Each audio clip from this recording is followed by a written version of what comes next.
শ্রদ্ধা ভালোবাসায় পিলখানায় নিহত সেনা কর্মকর্তাদের স্মরণ করল বাংলাদেশ।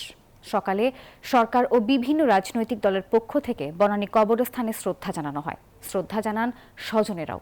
সেখানে স্বরাষ্ট্র উপদেষ্টা বলেছেন, পিলখানা হত্যাকাণ্ডের সঠিক বিচার নিশ্চিতে কাজ করছে স্বাধীন তদন্ত কমিশন। আর অন্যদিকে বিএনপির মহাসচিব মির্জা ফখরুল ইসলাম আলমগীর বলছেন, সেনাবাহিনীকে দুর্বল করতেই পিলখানায় হত্যাকাণ্ড হয়েছিল। এবারই প্রথম দিনটি পালিত হচ্ছে জাতীয় শহীদ সেনা দিবস হিসেবে। কেবল বাংলাদেশ নয়, বিশ্ববাসী জানে কি নির্মম নিষ্ঠুরতা হয়েছে পিলখানা হত্যাকাণ্ডে।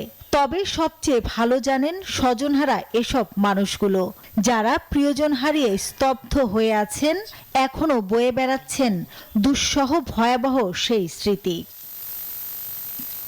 ভয়ঙ্কর এই হত্যাযজ্ঞ বাংলাদেশের ইতিহাসে এক কলঙ্কময় অধ্যায়, যেখানে নির্বিচারে হত্যা করা হয়েছে 57 সেনা কর্মকর্তাকে।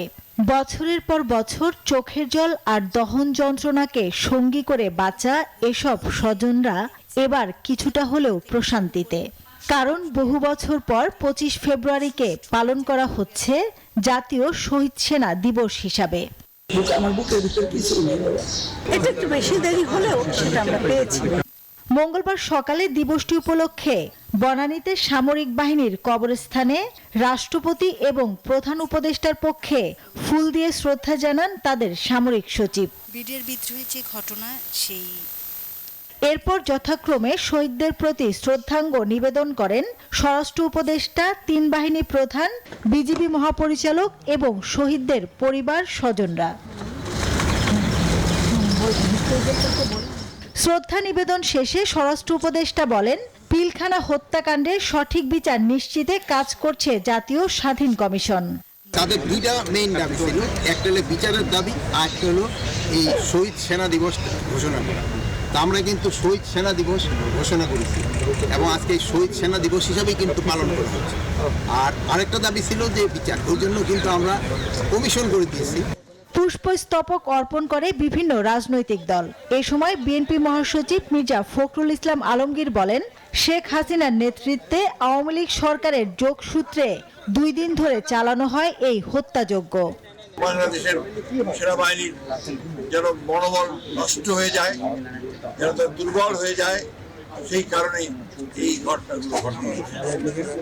সবচেয়ে দুর্ভাগ্যের বিষয়, তখন যারা রাষ্ট্র ক্ষমতায় ছিলেন হাসিনার নেতৃত্বে আওয়ামী লীগ, তারা অত্যন্ত পরিকল্পিতভাবে এই ঘটনাটির সঙ্গে যোগ সাজস করে স্বাধীনতার সমস্ত প্রশ্ন যেন কোনো আপোষ না। আর শহীদদের পরিবারের দাবি, দ্রুত আইনি জটিলতা নিরসন হোক, নিশ্চিত হোক ন্যায় বিচার।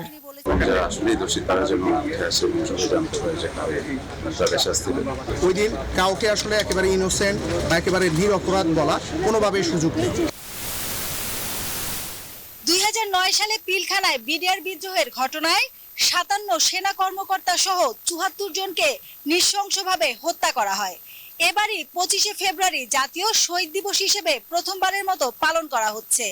এজন্য স্বস্তি প্রকাশ করছেন শহীদদের স্বজনরা। পাশাপাশি তারা দাবি করছেন সুষ্ঠু এবং ন্যায় বিচার নিশ্চিত করা হোক। মাসুদা লাবনী, নিউজ 24, ঢাকা।